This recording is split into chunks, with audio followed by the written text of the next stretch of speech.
Hoy tengo el privilegio de darles la más cordial bienvenida en nombre de Irma y de Sofía a nuestro segundo webinar titulado El despertar de la conciencia ante una realidad inesperada. Como ustedes saben, IRMA, Instituto para la Rehabilitación de la Mujer y de la Familia, es un instituto, una institución especializada en atender psicológicamente a personas que han perdido un hijo antes del nacimiento en cualquier escenario o circunstancia alrededor de su embarazo. Y Sofía es otra nueva institución que nace como hermana de IRMA. Es una institución académica que tiene el propósito de capacitar a personas y a instituciones interesadas en atender estas pérdidas gestacionales. Esta tarea la realizamos a partir de la investigación y en estrecha relación con el Instituto IRMA.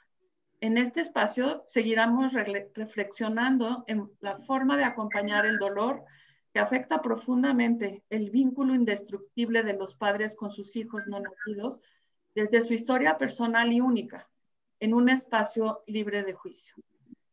Les pedimos, como ya les dije hace rato, que cualquier duda, cualquier comentario, por favor nos los hagan saber a través del chat y con mucho gusto contestaremos algunas cuantas dudas y las que no podamos contestar las guardaremos de una manera muy importante para irlas contestando a través de otras instancias.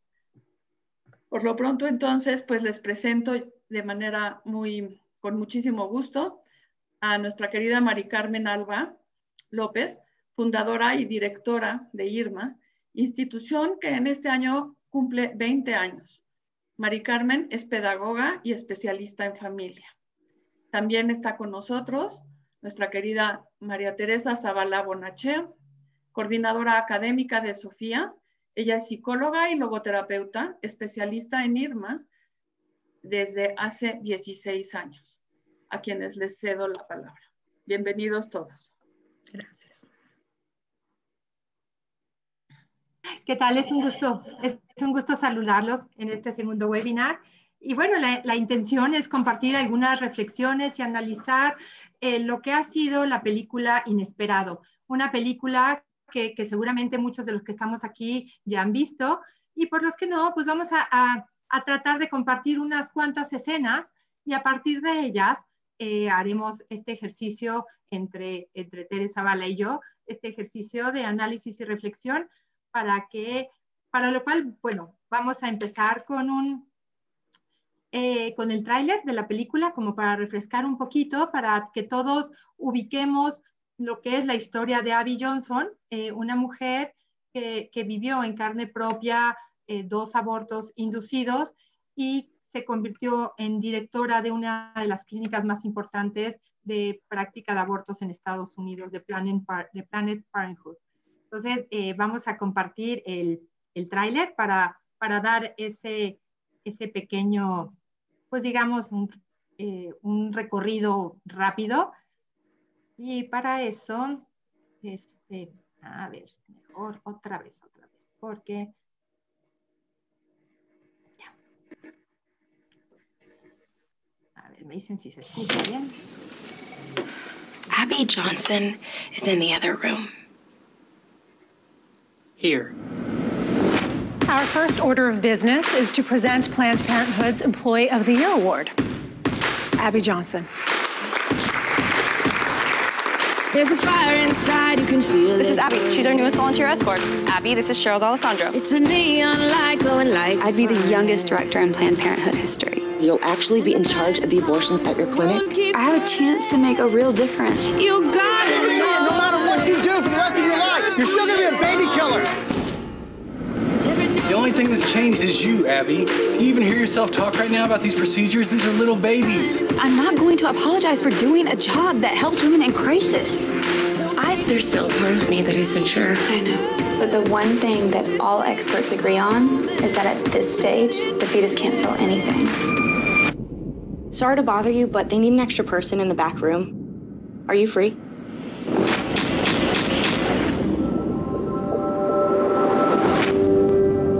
I saw it. And it was like it was twisting and fighting for its life.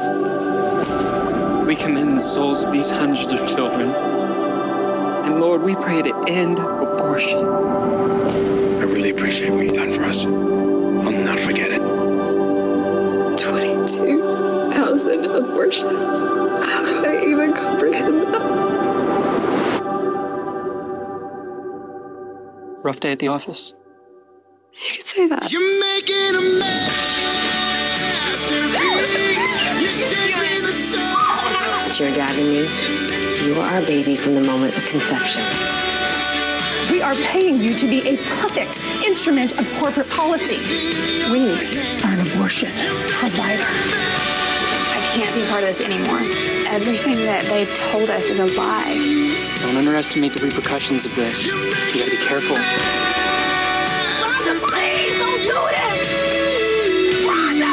Let me tell you what's gonna happen if you walk through that door.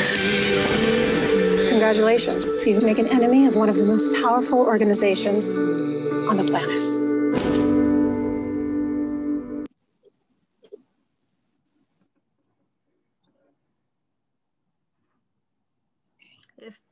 Es muy fuerte todas estas escenas y algunas no las podremos compartir aquí, pero bueno, a grandes rasgos les quiero platicar los personajes principales que se involucran en este drama. Es Abby Johnson, que cuenta su historia, su esposo Doug y también su exnovio, obviamente, es el innombrable, ¿no? Los padres de ella, Cheryl, que es la jefa de ella en Planned Parenthood, que también juega un papel muy importante para ella, puesto que, por un lado, ella siente que le da la entrada a un camino de recuperación, y por el otro lado la empieza a presionar y ella es como precipita, ¿no? Mucho de las cosas que ella vive. Luego viene Megan y Taylor, que son las mejores amigas de ella durante Planned Parenthood, durante su estancia, que fueron 8 años, y Sean y Marlisa, que son 2 representantes de 40 días por la vida, que son las personas que están afuera constantemente rezando y que convocan a todos. También juegan un papel muy importante para ella, y vamos a irlo narrando poco a poco, ¿no? Bueno, en todo este trabajo vamos a ir identificando cosas de los efectos de toda esta vivencia en ella, como por ejemplo las consecuencias de sus abortos en un episodio que van transformando su vida y que van estableciendo como una clase de trastorno de estrés postraumático, que vamos a ver cómo se manifiestan, porque unos son de inicio inmediato y otros tardan en manifestarse, ¿no? Y también, bueno, pues vamos a dar luz a ciertas escenas que también van a darle luz a ella y van a ayudar a ese despertar de su conciencia, y ya veremos por qué le llamamos despertar de la conciencia, ¿sí? Entonces, pues vamos a ver la primera escena. Adicciones aparentes que hasta nos van a causar un poquito de molestia a nosotros mismos por los actos que implican.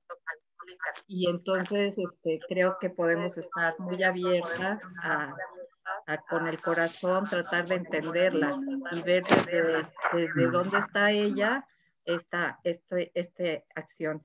Fíjense que ella llega muy contenta, ¿no? Es la gerente. Después de 4 años la convierten en directora de esa oficina, de esa clínica, y ella tiene una misión que se impuso después de lo que vamos a ver. Mari, no sé si quieras comentar algo. Ay. Bueno. Sí, adelante. No le prendí el micrófono. Es que justo esto que comentas, Tere, de verdad es medular, porque has dado en el punto. Muchas veces cuando escuchamos una historia, cuando conocemos de alguien que ha recurrido al aborto, inmediatamente vienen a nosotros una serie de pensamientos y sentimientos que pueden contrastar contra lo que la persona probablemente necesita de nosotros en ese momento. El haber visto esta película, yo les puedo asegurar, no la vi una vez, la vi como 4 veces. De verdad, no por gusto, porque honestamente cada vez que la volví a ver me conmovía. No dejo de conmoverme después de 20 años de estar involucrada en el tema de acompañamiento terapéutico posaborto. No deja de sorprenderme, y sobre todo la serie de pensamientos y sentimientos que provoca. En ocasiones, y lo comenta muy bien Abby, ¿no? Podrá molestarte, o sea, podrás decir, ¿qué le pasó? O sea, ¿en qué momento seguí involucrada? ¿Pero qué estaba tonta? O sea, pues ¿qué estaba loca? O sea, ¿cómo es posible, no? O sea, ahí está el reto precisamente, y es la invitación que queremos hacerles en esta ocasión, a que tratemos de ir más allá, a ver esta visión que nos puede dar un panorama muy completo e importante para poderlo analizar. Adelante. Ya va y toma sus pastillas y la persona que se las da le dice que esta es una manera muy gentil en que su vientre en que su útero se va a limpiar. Vean las palabras de violencia, porque el engaño también es una violencia, ¿no? Porque le están diciendo que va a ser gentil, etcétera, ¿no?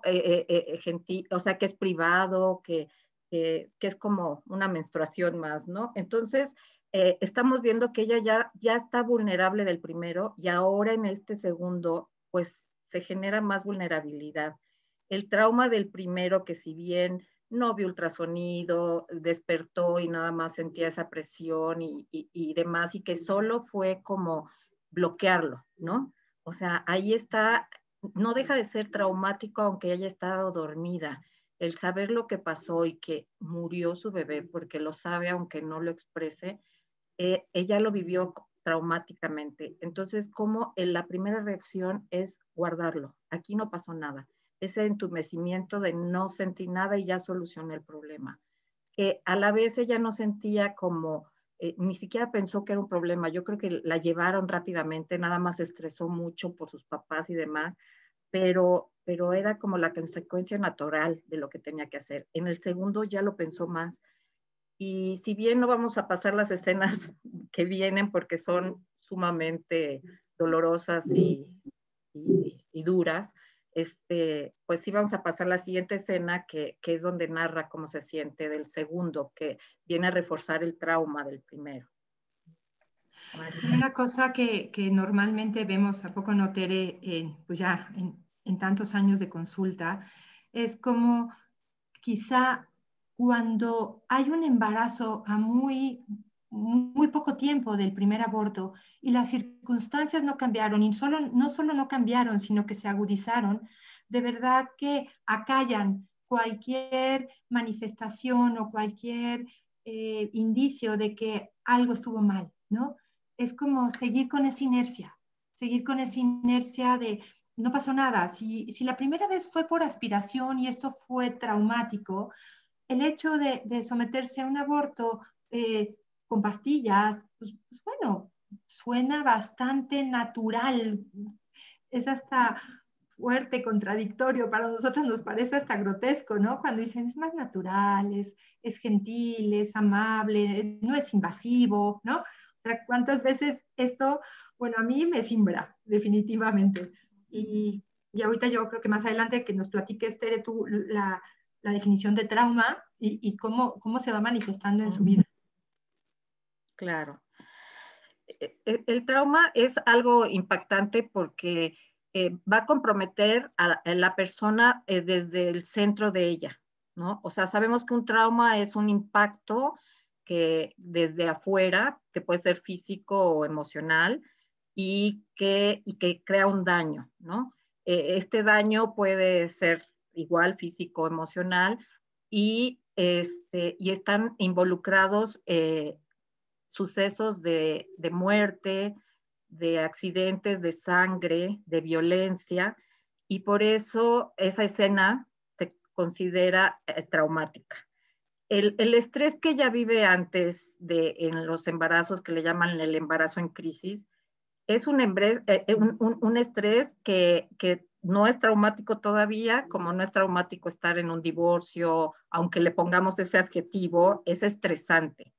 Pero, sin embargo, este estrés que no está bien resuelto y con esta experiencia de trauma que no da un resultado positivo, pues complica mucho y compromete mucho las creencias de la persona, la propia identidad de la persona. No fui capaz de hacer algo diferente para evitar este daño, ¿no? Es como cuando atropellamos sin querer a alguien o cuando, no sé, algún accidente que provocamos, que sentimos una gran impotencia, pero aquí es autoinfringido.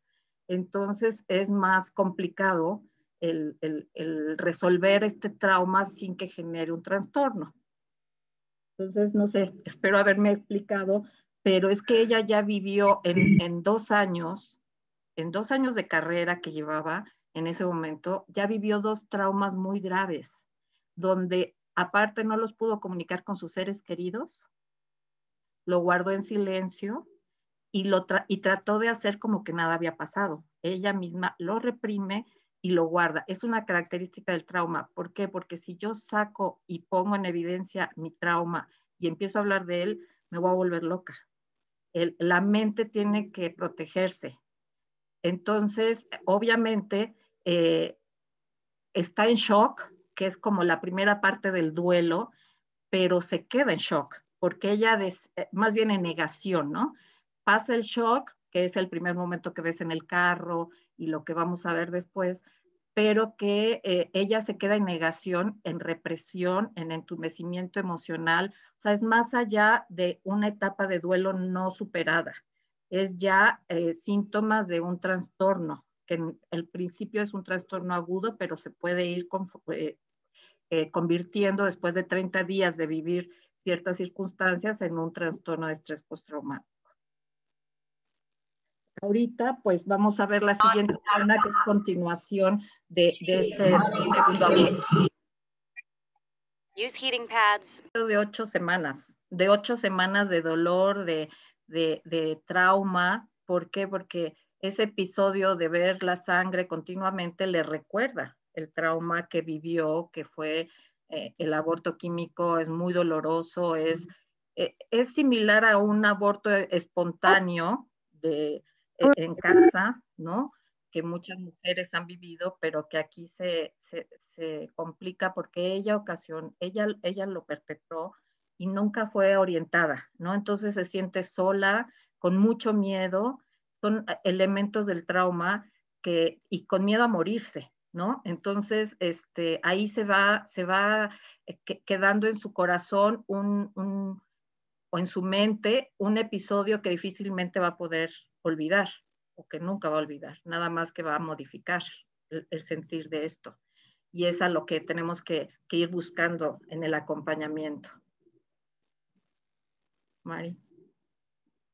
Y de hecho vemos, y es algo que de verdad lo conversábamos Ter y yo en varias ocasiones, cómo ella va a venir a evitar todo aquello que la lleva a conectar, porque de hecho ella en varios momentos tiene mensajes de parte de su familia, de parte de quien está cerca de ella misma, o sea, su esposo, de lo que está haciendo, que es algo que va incluso en contra de lo que ella alguna vez pensó. O sea, como familia estaban muy claros de que el aborto no era un camino, y sin embargo llega a callar todo eso, a no escuchar en varios momentos. Y de hecho seguramente a más de uno de los que estamos aquí nos pasa, que decíamos, bueno, pero ¿qué pasó? ¿Por qué no escucha? Si alguien, pues sí fue bien aconsejada, sí tenía alternativas, pudo haber hablado, ¿no? Y entonces nos puede parecer un cinismo, ¿no? Y es precisamente esa evitación que puede parecer cinismo, que es parte del trauma, ¿no? Y reprime cualquier sentimiento que salga a flote para que no pase nada, ¿no? De hecho, no recuerdo, Tere, si ya había pasado aquí la escena en donde la jefa, porque de hecho empieza su voluntariado, con una claridad de voy a cambiar el mundo, ¿no? Yo no voy a hacer abortos, yo no los voy a promover, en realidad lo que voy a hacer es ayudar a que más mujeres que tienen crisis, pues a que no lleguen a ellas, ¿no? Que tengan pues que no se acerquen al aborto, ¿no? Propiamente. Y sin embargo, esto viene siendo como pues el llamado coco wash que decimos, ¿no? Es reprimir, no conectar.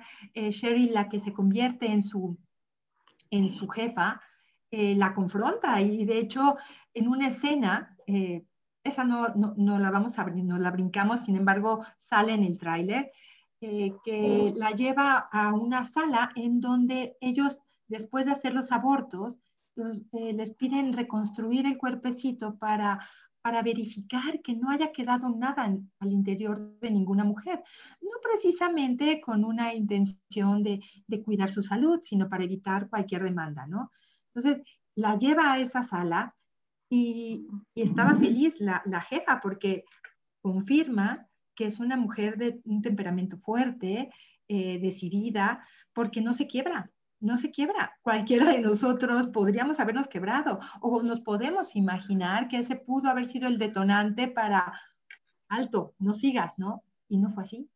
O sea, esto es un indicador que a mí se me hace muy significativo de que cada persona es totalmente distinta y que cada uno puede vivir detonantes distintos. O sea, es tan fuerte el trauma y es tan fuerte la evitación que te puede llevar, de verdad, a no ver, a procurar vivir entumecida emocionalmente para que no llegues a abrir tanto la herida, porque en el fondo, pues hay miedo. En el fondo hay miedo de decir, ¿y qué va a pasar después? ¿Qué pasa si yo permito que la herida se me abra? ¿Quién me va a ayudar? ¿No? ¿Tengo salida? ¿Qué tengo que reconocer? ¿Qué tengo que hacer? ¿Habrá alguien que me ayude? Entonces, toda esta serie de preguntas las escuchamos constantemente nosotros en consulta. Así es. For a while, life settled into a predictable... La realidad que le dio la vida. Como decía Mari Carmen, había habido como llamadas de atención, ¿no? Esa parte de donde ella acompaña a una niña que su papá lleva porque está embarazada, una adolescente, y tiene un problema ahí de salud espantoso porque le perforan el útero y casi se muere, y ella va y engaña al papá diciéndole que todo está bien y que no pasa nada, que solo pasó a otra persona que le retrasó el proceso. Y sin embargo, ella cuando ve salir a la niña se queda pensativa. Y contrastante con eso viene, al salir de ese día de trabajo, bueno, al terminar el día de trabajo le hacen su baby shower. Embarazada. Entonces, ahí vemos cómo la vida le pone esos contrastes para que se dé cuenta cuando, por ejemplo, lo de los zapatos de la niña. Mari, ¿se está escuchando? Como que, ya. No importa. Y esta discusión, ¿no? Que acabamos de ver, pues ya es el acabose, ¿no? Ya la confrontan con una realidad donde pues se le cae su sueño, ¿no? Qué increíble, era un sueño que para ella era loable y que es muchas veces una reacción normal ante algo cuando nos equivocamos y al sentimiento de culpa, porque ella declara que no está enojada con Planned Parenthood, sino que está enojada con ella misma después del segundo aborto. Entonces, ¿cómo quiere sanar su culpa haciendo algo bueno? ¿Y qué es eso bueno? Evitar que más gente se embarace y que tenga que recurrir al aborto. Sin embargo, ella se ciega y como dice Mari Carmen, no ve lo evidente que es Planned Parenthood y totalmente cegada a pesar de que vende abortos. Ella lo ve como que son situaciones de crisis a las cuales tiene que acompañar. Entonces, ¿cómo se justifica? Racionaliza todo para no caer en el dolor, ¿no? Y por otro lado, la culpa la lleva a tratar de hacer esa diferencia que ella quiere, ¿no? Sin embargo, esto de las 24 semanas, el aborto químico toda la semana, el duplicar las raciones, las metas al doble de abortos, pues le genera a ella como ese contraste con lo que ella buscaba, que para ella era bueno, y lo discutía constantemente con su familia y nunca les daba les dejaba entrada, ¿no? Ella estaba firme en eso. Entonces, vemos cómo está totalmente reprimida, ¿no? En su sentir, en su realidad, en el trauma, lo tiene muy guardadito ahí, en un cajón, y cómo desarrolla todas estas conductas con una gran eficiencia, ¿no? Es perfecta ella, tiene un carácter fuerte también por lo mismo, si no, no podría haber contenido tanto tiempo su realidad, ¿no? No sé, Mari, si quieres comentar algo. Sí, de hecho, naturalmente la mente lleva a reparar, la mente busca esa reparación natural. ¿Y cómo se va moviendo en su pensamiento? No, yo creo que no, es que estamos tratando de adelantar, perdón, para no distraer. Y de alguna manera sí busca hacer eso, busca constantemente resguardarse en la orientación, en la consejería, para ver que verdaderamente está ayudando, ¿no? Es como ese constante coco wash, ¿no? O sea, sí estoy haciendo bien, sí estoy haciendo bien. Y cuando le interpela a su mamá, su esposo, cualquier persona, ella contesta con enojo, ¿no? Es que yo estoy haciendo bien, o sea, estoy ayudando, estoy trabajando por esto. Nos brincamos unas escenas en donde, y es muy fuerte cuando nos comenta Tere de que se pone en riesgo la vida de la hija de un conocido de ella, ¿no? Por la perforación del útero.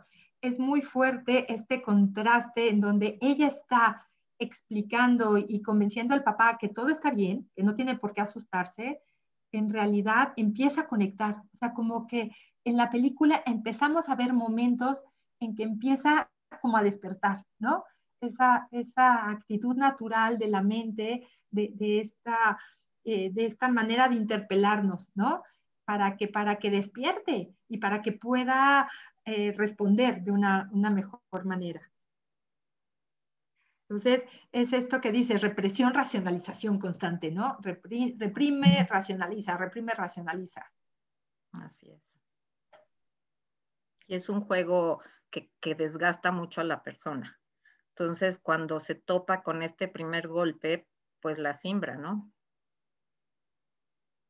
Así es, a ver, vamos a ver. Parece una decepción, ¿no? O sea, pobrecita, se decepcionó, ¿qué va a hacer? Y pues veremos que es su gran oportunidad, ¿no? A partir de esto. Pero tienen que pasar más cosas, ¿no? Entonces, vamos a ver qué pasa. Sí, ya, dale.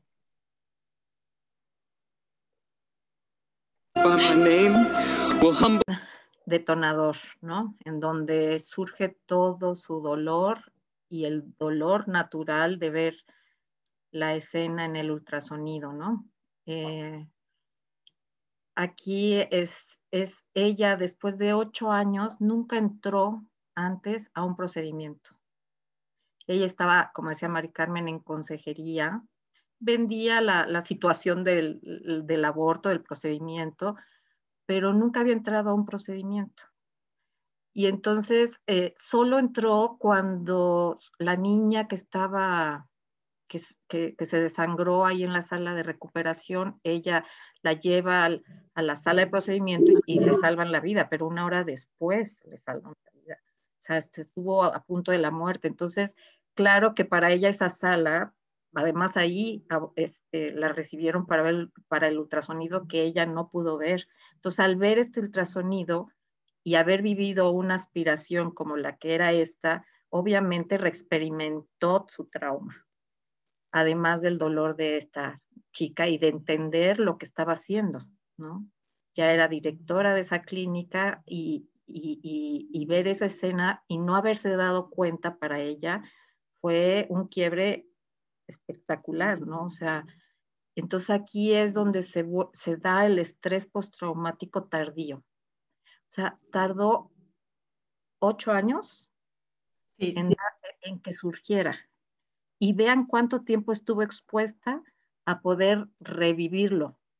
Y sin embargo, ella como se bloqueó tanto, buscó tanto evadir esa situación, porque es el segundo, aparte de la reexperimentación, es el segundo grupo de síntomas, que es la evasión. la evasión constante, y sin embargo estaba dentro del aborto. No es que no quisiera oír de abortos, o ella de mujer embarazada, o otras mujeres embarazadas. Simplemente lo tenía al lado y no lo veía. Fíjense hasta dónde llegó su bloqueo, que por eso fue tan grande su crisis. Eso es lo que puedo... Pues vemos este último pedacito para terminar de compartir, y si tienen alguna pregunta, por favor, escríbanla en este momento.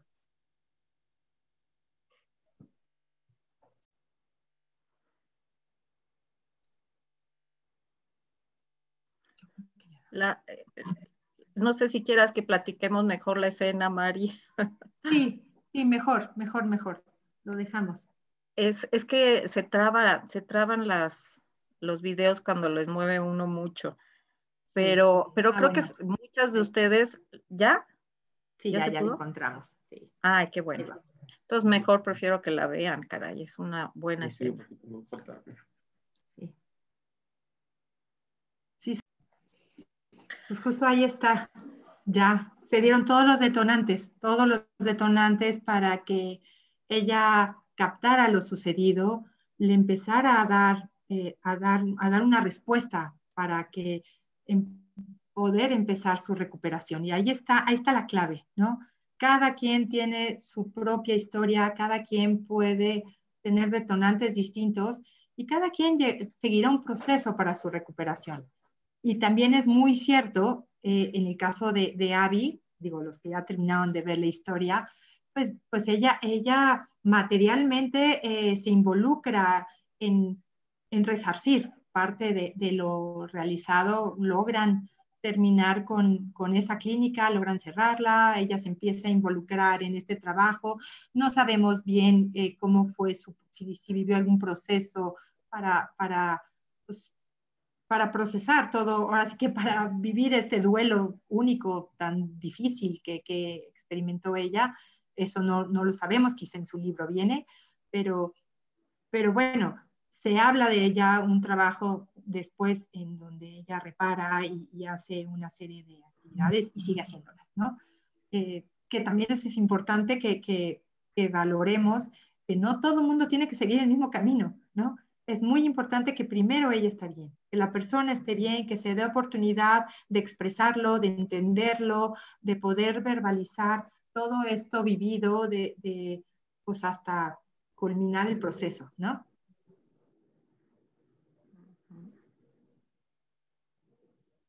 Muchas gracias, Mari y Tere. Se los agradecemos mucho.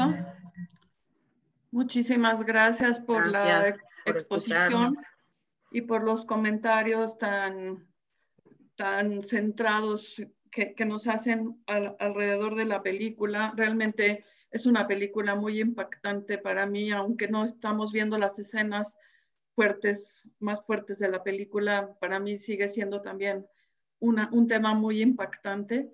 Para todos parece que hay varios comentarios un poco en el sentido de que pues parece que el adormecer la conciencia es un poco como creer esto de que no es un bebé sino es un producto, como que engañarnos un poco con estos discursos que existen alrededor de, ¿no? Esta ayuda hacia las mujeres y demás. A mí me impacta, y hay otra pregunta también bastante relacionada con esto, en cómo pasaron 8 años para que ella realmente se diera cuenta de lo que estaba sucediendo, pero a la vez estaba viviendo en una tormenta. Y hay una pregunta que creo que la hizo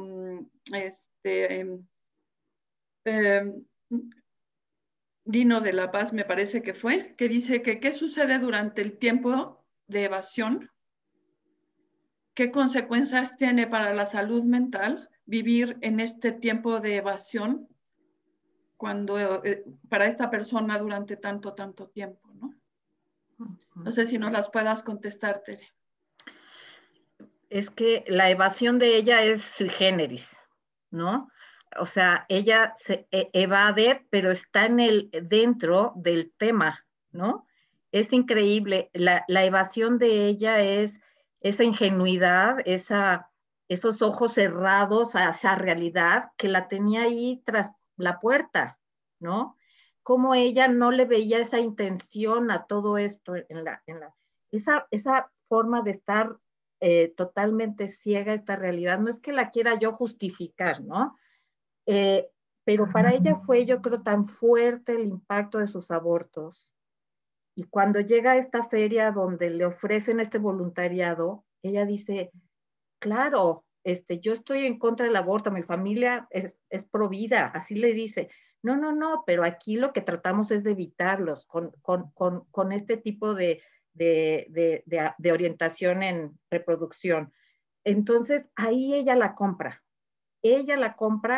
y dice, por eso al principio dice que no entiende cómo pudo hacer todo esto y lo contradictorio y chocante de esta situación, pero además en la evitación, o sea, normal que hemos visto, esto es un caso como fuera de la estadística, digamos, ¿no? En ese sentido, se sale de la estadística por la labor que lleva y hasta dónde llega.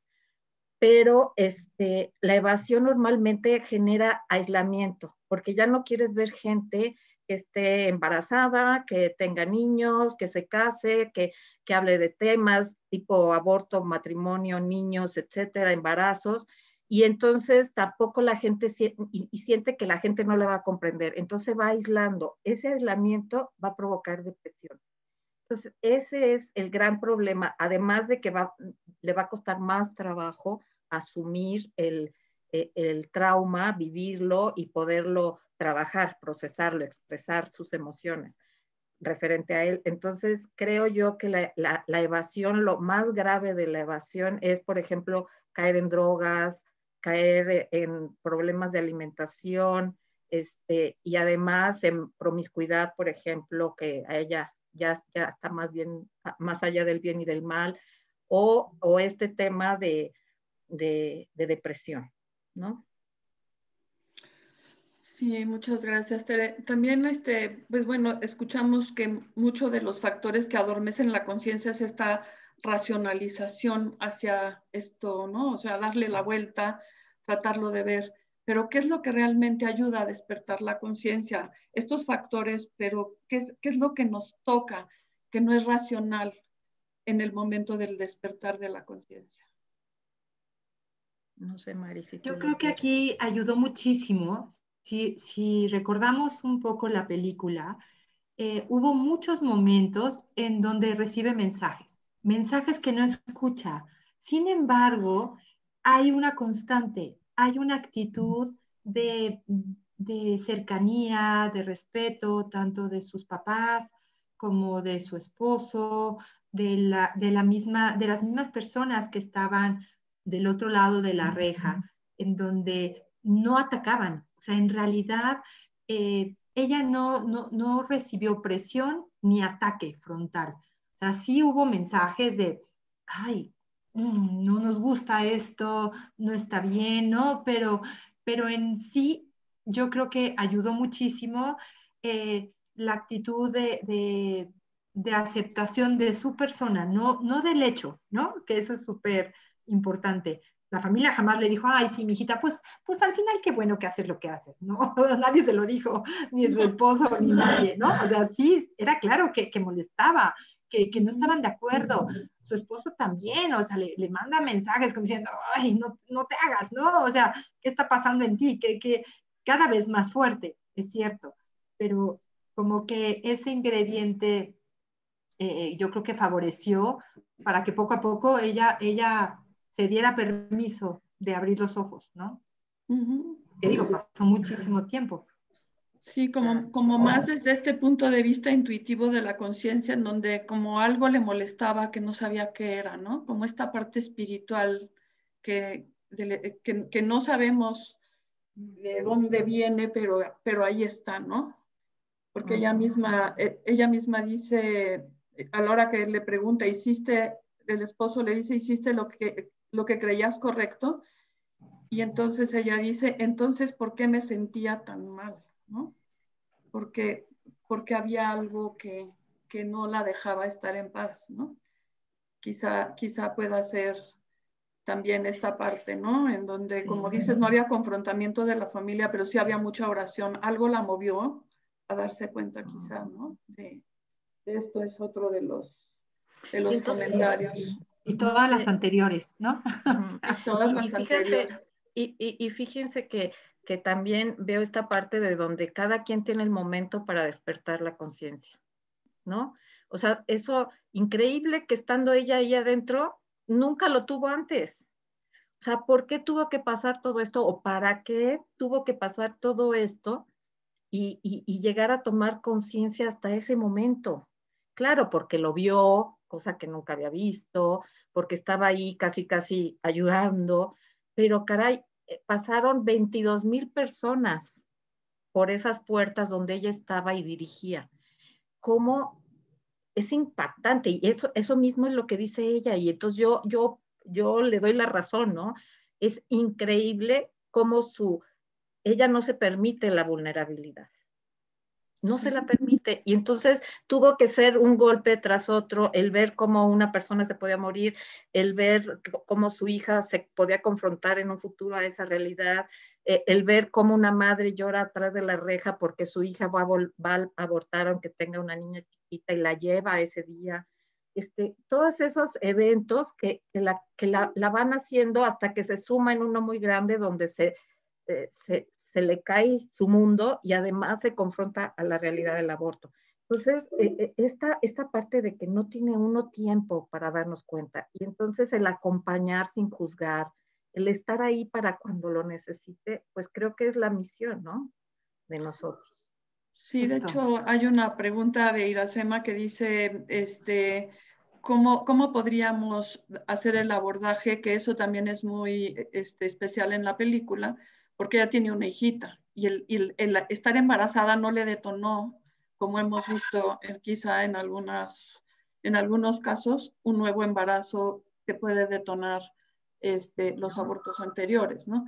Y aquí hay esta pregunta que dice, ¿cuál sería el abordaje cuando una paciente forma una familia y se embaraza y llega a pedir ayuda? ¿Desde dónde podemos nosotros ayudar o acompañar a este paciente? Pues no se puede dar como una receta así, mira, paso 1, paso 2, porque hay que conocer a la persona.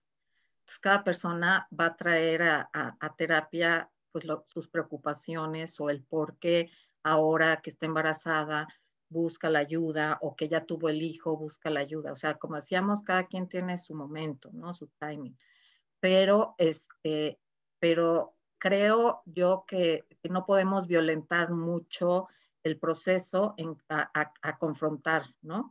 Tenemos que como que primero ver sus posibilidades de catarsis o de expresión de emociones, que yo creo que la pueden liberar, pero siempre con el cuidado, porque lleva a otro ser ahí con ella, ¿no? Y que creo que lo que sí podemos es validar mucho la valentía de ese nuevo embarazo, las circunstancias de ese nuevo embarazo, y que cómo le hace sentir con respecto al que perdió, ¿no? O a los que perdió. Entonces, ¿por qué? Porque tenemos que tener cuidado de que ese hijo no lo tome ella como un sustituto de los perdidos, ¿no? Y entonces que sí se dé la oportunidad de abrazar a ese nuevo hijo y también quizá de abrazar a los otros. Porque fíjense que ella nunca habla de sus hijos, por ejemplo, en la película. ¿Y saben cuándo lo ve? Lo ve hasta el final, en que con los de 40 días se cerró la clínica, la quitaron de ahí, y entonces ellos van a la valla y con flores blancas y rojas ponen por cada hijo que han perdido, ¿no? Ahí todas las personas que alguna vez fueron a solicitar esa ayuda, ayuda entre comillas, ¿verdad? Entonces, ahí es donde ella habla de sus hijos, ahí es donde ella menciona a los hijos. ¿Por qué? Porque le soluciona el tener un hijo a ella también, ¿no? Como diciendo, bueno, ya tuve uno, ya dije sí a la vida, por así decirlo, sin ser consciente de eso, ¿no? Porque después sabemos por su historia que tuvo 8 hijos más. Ay, Sí. muy relevante. Aquí nomás no quisiera terminar sin comentar esto que estoy leyendo aquí en el chat, así rapidísimo. O sea, realmente el adormecimiento de la conciencia permite que entren muchos mensajes, muchos momentos. O sea, esta fue la historia de Abby. Cada historia es única, cada una es distinta. Este adormecimiento puede durar mucho más tiempo. O sea, a nosotros nos sorprende que puedan ser 8 años el adormecimiento de ella, pero hay otras historias que duran mucho más. 20, 30 años fue la primera paciente que llegó a Irma. 30 años después de sus 3 abortos, pudo abrir y pudo explorar y pudo entender y pudo como que captar lo que estaba sucediendo en su vida. O sea, realmente la mente, claro, siempre va a inclinarse a cuál es el bien. Y el tema aquí es que a veces el bien viene envuelto, ¿no? O sea, más bien el mal viene envuelto de bien, o sea, y así se lo presentaron. Así le presentaron desde la feria en donde ella estaba pues estudiante, queriendo escuchar lo que quería escuchar, ¿no? Entonces, realmente, conforme fue pasando el tiempo en ella, pues la vanidad, la seguridad en sí misma, todo lo que también se vuelve un reto, ¿no? Como llegar metas, ¿no? Pues puede seguir obnubilando esa conciencia, ¿no? Sí, y lo que decías también tú, ¿no? El protegernos nosotros mismos en por estos golpes tan fuertes de la vida, ¿no? A veces es esta autoprotección. Carolina Ibarrola nos hace un comentario que dice que es muy interesante ver las entrevistas de los actores, sobre todo la que le hicieron a la actriz principal. Si tienen oportunidad de verlas, quizás están en YouTube, no, yo no las he visto, pero me parece una sugerencia muy interesante cómo les impactó a los mismos actores este tema, ¿no? Muy bien. Creo ya que para no abusar. Sí, no sé si tengan algún otro comentario para cerrar antes de despedirnos. Me parece que había algo que tenían todavía que platicar respecto de Sofía. No sé también una invitación final y además pues la invitación de la oferta formativa que tenemos para todos ustedes desde Sofía. Primero que nada, si después de este espacio, o sea, tú que estás aquí escuchando, después de haber visto la película, todo esto movió algo en ti, ya que sea que hayas vivido o no un aborto provocado o espontáneo, es importante que atiendas a esa respuesta tan personal. O sea, siempre, ¿para qué? Para que puedas trabajar en ti, en tu historia de vida y tomar una postura también respecto siempre de ayuda, de primero de atenderte a ti para después poder ayudar, ¿no? Y que siempre nos abramos a esta actitud de empatía, de comprensión, de colaboración, de no permanecer indiferentes. Yo creo que en este momento ninguno de los que estamos aquí podemos permanecer indiferentes, sino que pues yo creo que a todos algo se nos ha movido y tenemos mucho que aportar. Les queremos compartir nada más esta oferta formativa con un pequeño... Mari, antes de eso, quisiera agradecer a Monseñor Herrera que está con nosotros. Él es el obispo responsable de la Dimensión para la Vida de la Conferencia Episcopal Mexicana. Y precisamente él nos hizo este comentario que Mari Carmen externó para toda la audiencia del adormecimiento de la conciencia, ¿no? El por qué ella vivió ese adormecimiento durante tanto tiempo, ¿no?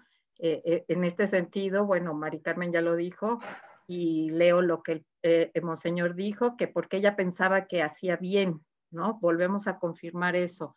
Después entra la vanidad, la seguridad de sí misma, porque perdió toda seguridad en ella misma y tenía que a fuerza ella darse a valer, ¿no? Saber que sí podía ante la impotencia que sintió. Y que esa seguridad en sí misma de lo que hace, que aunque estuviera mal, ¿no? Pasa al orgullo, pero se da cuenta que hay algo, un vacío interior. Y ella lo dice cuando llega a ir a la iglesia ya con su esposo, casada. Y dice, a pesar de estar ahí, yo sentía un gran vacío espiritual, una frialdad. ella no se pudo conectar en ese momento, o sea, su espiritualidad estaba apretada por todo, o sea, reprimió todo, ¿no? Reprimió su expresión espiritual junto con todas sus emociones, sus sentimientos, y ahí estaba para poder sobrevivir a los traumas que tuvo, ¿sí? Entonces, ya no solo el trauma físico y el trauma, sino el trauma espiritual, por así decirlo, ¿no? O sea, hice esto donde mis hijos perdieron la vida. Pero pues quiero agradecer a Monseñor Herrera que está con nosotros, don José Jesús, que nos acompaña. Jesús José, padre, Monseñor siempre le decía Jesús José, pues muchísimas gracias por acompañarnos. Si quieren desbloquearle su micrófono, ¿se puede? Ya está, Monseñor. Sí, muchas gracias. Un saludo para todos y muchas felicidades. Estuvo muy interesante esta exposición. Creo que nos ayuda a entender fundamentalmente cómo las palabras, cuando están vacías de Dios, nos enloquecen, ¿verdad? Nos engañan y pues desembocan muchas veces en el orgullo y nos lleva a esa falta, como les decía, de interiorización. Creo que esta película es muy interesante, no solo por el tema del aborto, sino por el tema también de la persona, ¿verdad? Cómo la persona puede quedar envuelta en este tipo de ideologías. El aborto también es una ideología con la que hay que estar trabajando bastante. Un saludo para todos. Dios los bendiga. Gracias. Muchas gracias, Monseñor. Y precisamente también el acompañar a las personas como personas que merecen, ¿no? Procesar esto y sanar el corazón que está lastimado y recuperar esa vida espiritual y ese sentido, pues creo que tenemos que trabajar también. Así es. Entonces ahora Mari Carmen nos va a platicar de su oferta formativa. De Sofía. Sí, tenemos aquí la invitación para todos para que se anoten el próximo año. Y aquí les dejamos la imagen con los 5 diplomados que podemos tener, que tendremos para ustedes a partir del 12 de abril, para que estén muy al pendiente. Desde un diplomado, son 5. El anterior, bueno, este es el segundo. El primero es pastoral posaborto, un cambio de paradigma, una invitación a una visión integral. El segundo, ahí viene, a ver que venga, ahí está, en atención a la problemática de la pérdida gestacional en la vida de la mujer y la familia. El tercero, a ver, muévete Sésamo, ahí va. En comprensión psicológica con un enfoque integral de las pérdidas gestacionales, encaminado a todo el tema pues ahora sí que especialistas en salud mental. Falta de los otros 2.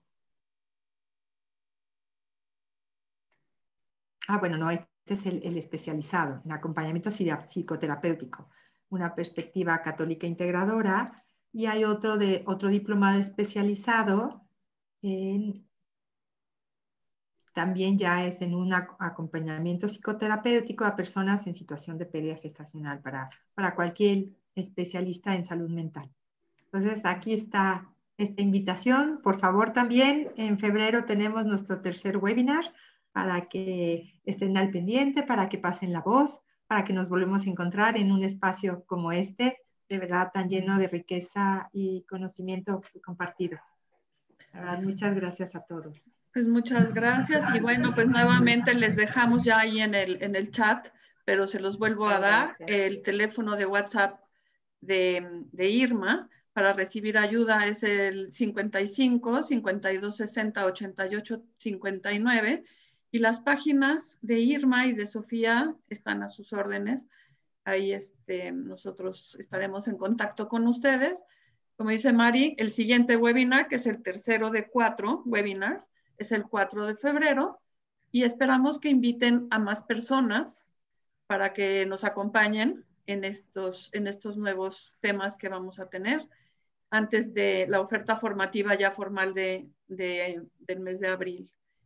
Y un recordatorio, esta grabación quedará grabada en Facebook, pero es importante saber que las escenas de las películas por derechos de autor no van a estar incluidas, pero sí todos los comentarios que hicieron Tere y Mari Carmen de la película y de las escenas de la película.